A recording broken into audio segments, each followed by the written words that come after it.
All right, good afternoon, YouTube. What's going on today? Out here doing a short little video.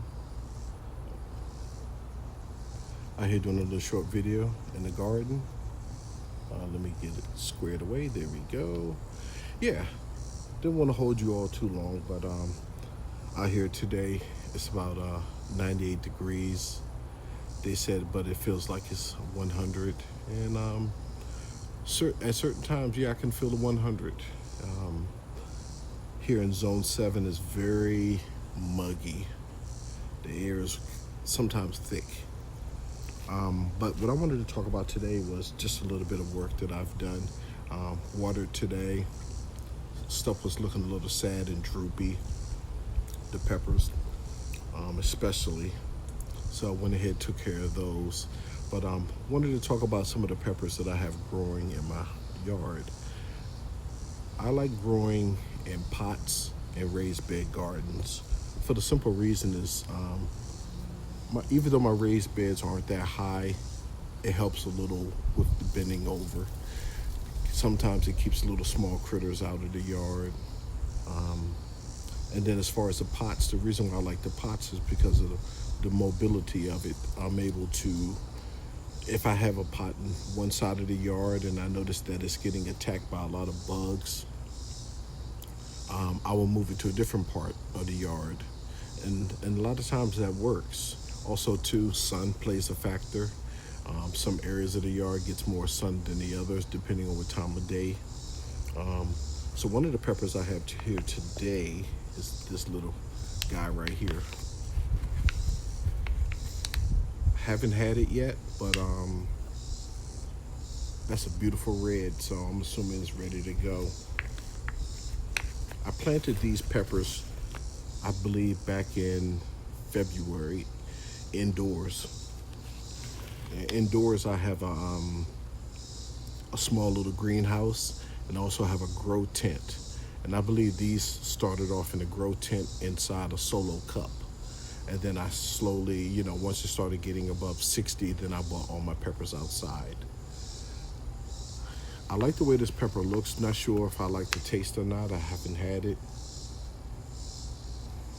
No scent to it, but I did lose the label, so I have no idea what type of pepper this is.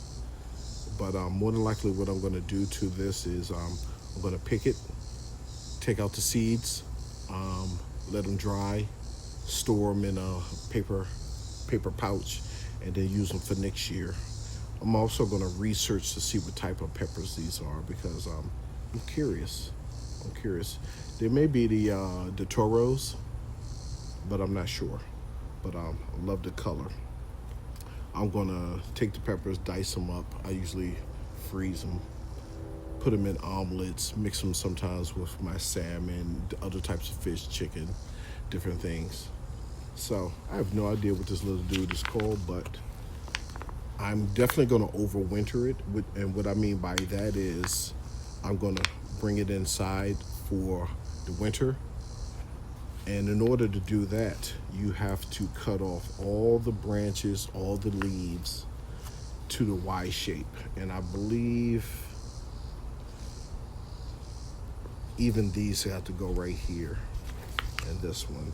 So I would cut it all the way down to here, to where the Y is, to right there. Put it inside the house, water it once a week, keep it in the windowsill, no fertilizer, no food until next year, because you definitely want to keep these plants alive and you don't want to grow leaves. That's the goal. Don't grow any leaves. You want all the energy to like stay in the roots. While I guess semi-hibernating. A lot of folks don't know that peppers are actually, you can turn them into perennials and bring them back to next year and next year and the year after that. Sometimes as much as 5 years. I have a pepper here that's on its second year. And this is my habanero. See that bright orange? I don't know if you can see the bright orange one right there, but yeah. Woo. This thing right here is like putting a match in your mouth. It's fire. But this is a second year tree. And I don't know if you can see the woodiness of the stem right here. When it turns brown and woody, that's actually from last year. Everything that's green, all the green stems are from this year. But this is the second year, and it's not doing too bad. Just a little note, jalapenos have a floral scent to them, and some people say it tastes a little bit like apricot, and I just think they taste like fire. What I'm gonna do with this one is, whenever you're handling jalapenos, I definitely would not use my bare hands. I will come in with gloves, because the capsaicin on these things right here, let me put this down. If you accidentally touch this and the oils get onto your hand and you go about your business and then you got to go to the bathroom, or you rub your eye, your nose, your mouth, you're going to feel it. It's going to come in real slow, but you're going to feel that heat. These right here, I think the Scoville ratings are between 100 to 350,000, and they're about 100 times hotter than a jalapeno.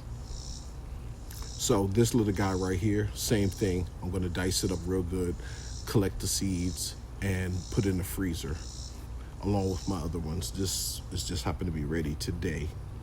And matter of fact, this little guy right here, not sure if he's hot, but he's ready. Let's see if I can get him off. Yeah, we're gonna take him because I like that red. And speaking of jalapeno, got this guy right here. This is my second year jalapeno. Let me back you up a little bit. Okay, this is my second year jalapeno. You can see some of the woodiness of the stem. Everything green is actually from this year. I have approximately 3 or 4 peppers that survived the winter inside the house, and they bounce back. These look, I mean, this pepper looks gorgeous. You can touch it. The capsaicin won't really affect you too much. To me, they're not hot at all. I wish they were bigger so I can make poppers, but with these, I probably would do the same thing. Is I will freeze them, dice them up, freeze them, put them in the freezer, and mix them with my meals. I really like to put different peppers in my meals to move away from the salt. Okay, here's another pepper here. Same issue, my label fell off. But it looks similar to this guy right here that we first saw with the red. But can't tell if there's a smell to it or not. But what I'm gonna do is, same thing, I'm gonna overwinter the majority of my peppers. I probably have about 30 pepper plants on the property in various areas. My goal is to try to save all of them if I can. Give some away to family and friends for the winter time. Show them how to overwinter and regrow for the next year. Okay, bird's eye pepper or Thai pepper. These guys will turn fire engine red, close to this right here. They're gonna be red. I say this one is, these three are next, and probably within 4 days they're gonna be bright red. Are these hotter than habaneros? I seriously doubt it. I think the hottest thing I have is habaneros. Okay, got another jalapeno plant right here, and these guys are actually turning orange. Let's pull one off. Look at that. Ooh, I can smell the heat on this one right here. Look at that bright orange. I've never had an orange jalapeno. They look like jalapenos. Again, my labels, I need to do a better job next year of making sure my labels stay on. But this guy's orange, and he's gonna get the same deal. Pull seeds, dice up, Ziploc, freezer, and go from there. All right, this guy right here, first time growing this. Well, it's not my first time, but first time being this successful. Okay, this one right here is a grand bell pepper. From my understanding, grand bell peppers come in various colors: yellow, orange, red, green. So these are supposed to be huge. So they're on their way. And of course, these, are they hot? Nah, these aren't hot. Stuffed peppers, dice them up, use them in meals. I'm gonna put this guy right here, don't wanna knock him off. What other pepper do I wanna talk about today? Because I got a lot on property and I have a few in ground. Let's see, do I want to take you on a field trip or do I see any more? Okay, let's go on a field trip. We're gonna see if we can find some more. See if I can fix this. Give me a second.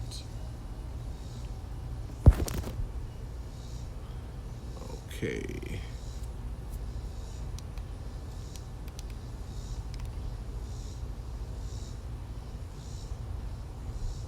We are going to reverse this. Hold tight.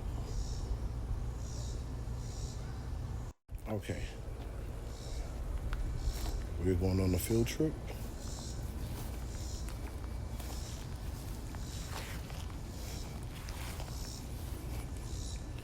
Look at this right here. Look at that banana pepper. Woo. This thing is so heavy, it's leaning over. So these are some of my various peppers over here.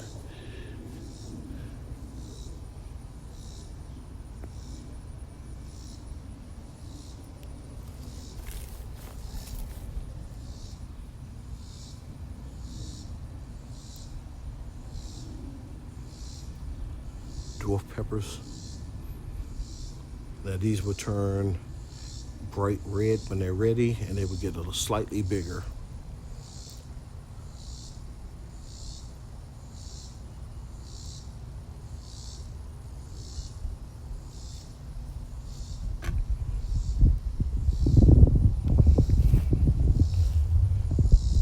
All right, since we're up, let's go look at some more.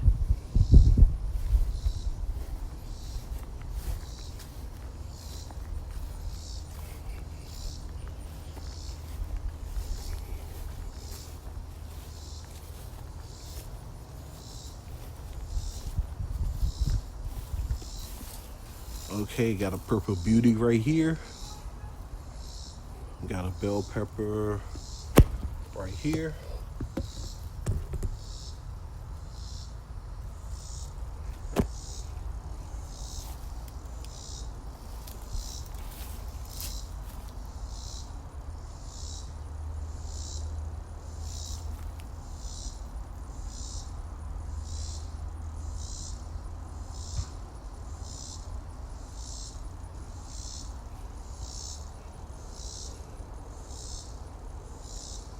So that was a small little trip on the pepper plants that I have grown on my property.